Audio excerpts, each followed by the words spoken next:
It's the Friday before a holiday weekend. Let's start it off right by taking a look at all the stuff that came in this week.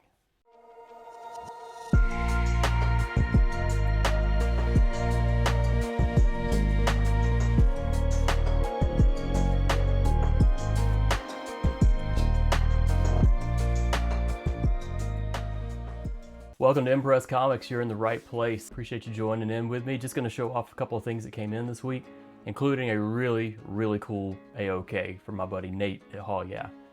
First things first, if you don't like Absolute Batman, I'm sorry. Stick with me for 4 books right here, and then I promise I'll zip through as fast as I can for you.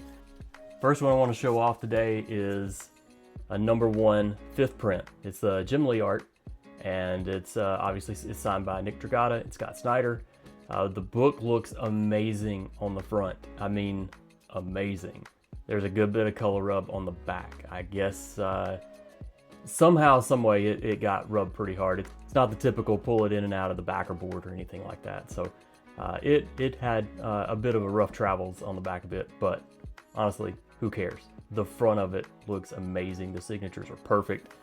It's a great book to see in person. The second one I've got is also had some travels that are notable.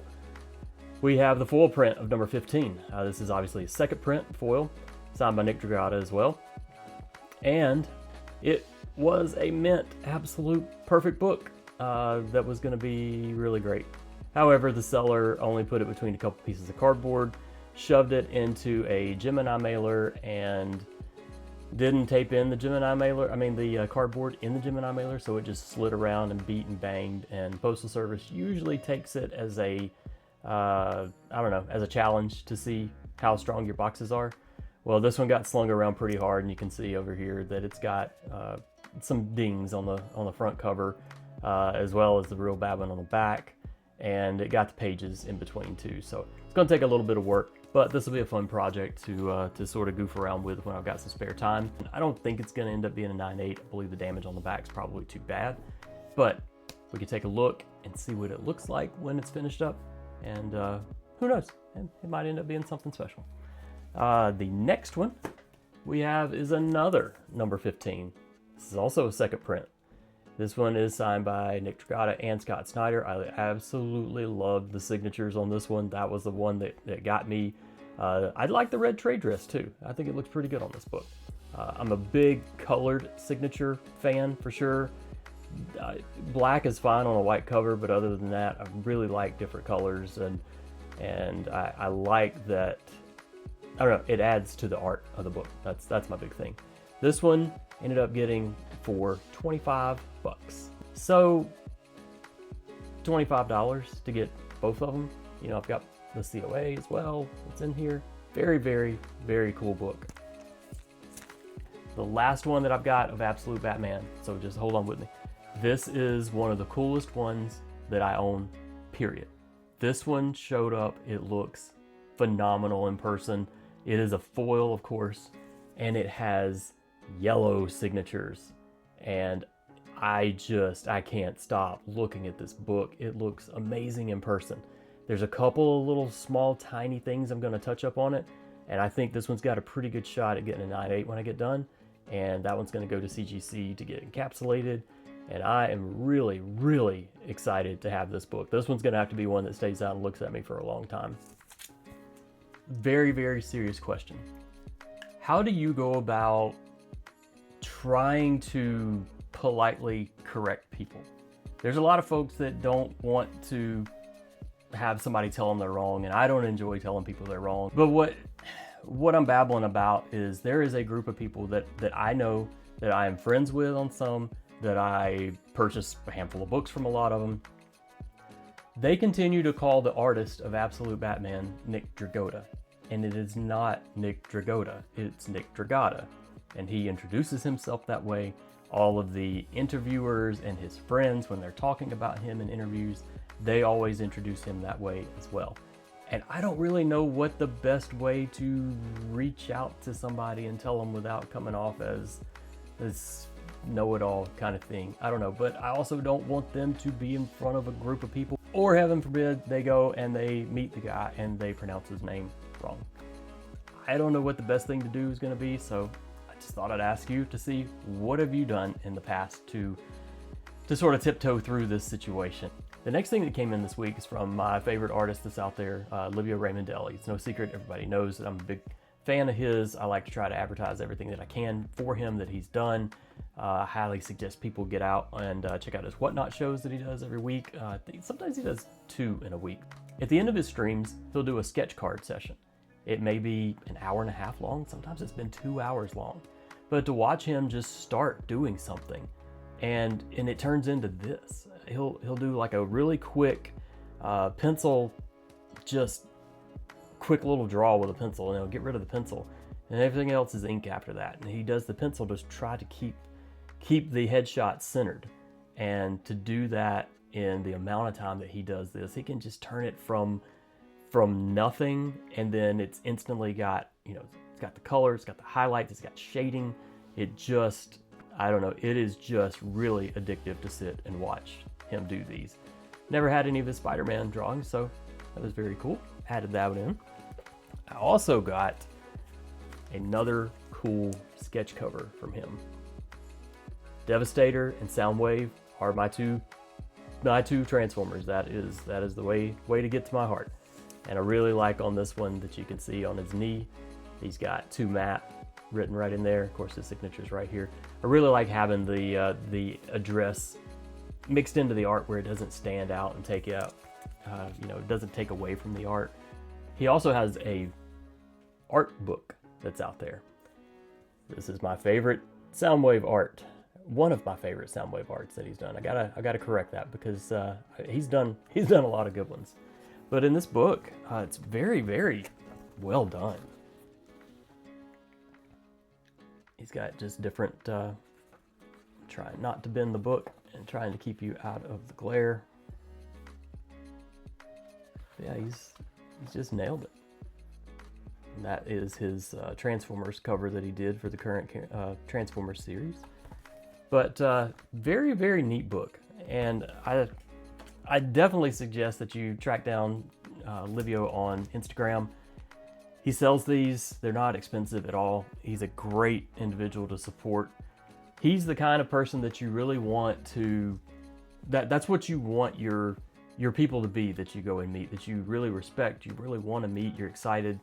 He's very, very easy to talk to. He's always excited about what he's doing. He's just a great person to know, and I highly recommend it. But the last thing I'll say about Livio, I also got him to send me one of his Kill-Lock trade paperbacks. I didn't have one signed to me yet, so just went ahead and got that in the same order. Kill-Lock is a property that Livio created on his own. He wrote it, illustrated it, and it's a series that's actually been picked up by Amazon and is in development now. There's a lot of red tape. It's taken a lot of time for him to get everything situated to get it out to the public, but it is in process. I hope that it does get to blow up. It's a very cool property, so check it out. Last thing I have came from Nate at A.O.K Comics. Nate, I know the book that was the main driver for this being sent to me, but in addition to that one book that was in there, there's 3 other books that are in there that were just fantastic. First one was a G.I. Joe issue that is later in the run, and I did not have this one. I've got most of the G.I. Joe run, but somehow this one had eluded me. I get to check that one off the list, and this one's in great shape. Next thing, Nate sent me a Power Lords #1, also in great shape. The third thing that was in the package, I've never seen before. A very, very cool Transformers coloring book. Everything is in here.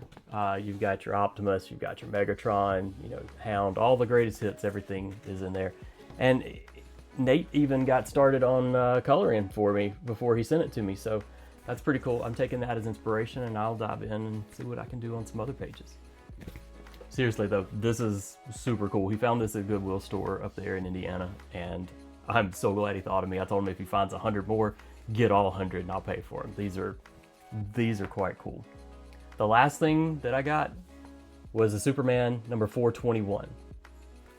Why Superman 421? Why would Nate at A.O.K want to send me a Superman 421? Well, glad you asked. Back in the early 80s and mid 80s, DC would insert different titles in the middle of a comic book. So when Masters of the Universe was first coming out, they would put like the first preview pages of that first issue would be in the centerfold, and you could read that. Some people take them out, send them, get them graded. They did the same with Mask as well. Mask was one of those that had a preview, 4 or 5 pages or whatever it was, that was in the centerfold of a lot of DC Comics when it first came out. Well, this is not that. This is something that I didn't actually know existed. This is just a Mask adventure.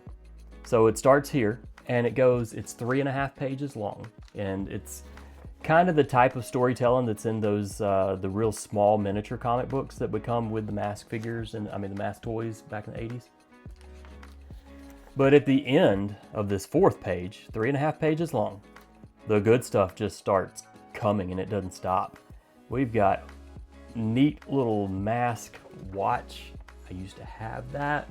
Would give anything if I did still have that. We have all kinds of cool stuff to wear. We have our underwear we can buy. We have hoodies. We have shoes that I have never seen that I would kill to see one of those. That's pretty wild. Next page, sleeping bag, a pop-up tent. I mean, a big wheel. It's so much. And then you got a kite down here. I mean, it's amazing. Next page, we've got the comforter and a trash can. And you can see over here on this side, there was an entry form that you could take these backward words. There was one on each page. So there's 3 words that you go, and you just have to enter those words on that order form, send it in, and you have a chance to win a Camaro for your parents, it says. But if you are out at a flea market, at a I don't know, at any kind of jockey lot or yard sale or anything like that, if you ever come across any of these old Mask items, not necessarily the toy, the toys too, but especially any of these old items that you might see that have survived, or if you see it on an eBay auction or some other kind of auction, reach out to me and let me know. And if you're in person in front of somebody, it's something I can afford, I'm going to send you the money, however, and get you to be able to grab that for me for sure.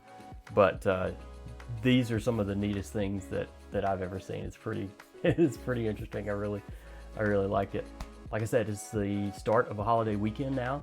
I hope that you've got a great weekend planned. I hope that you got plenty of good books to read. Hope you got some good stuff this past Wednesday too.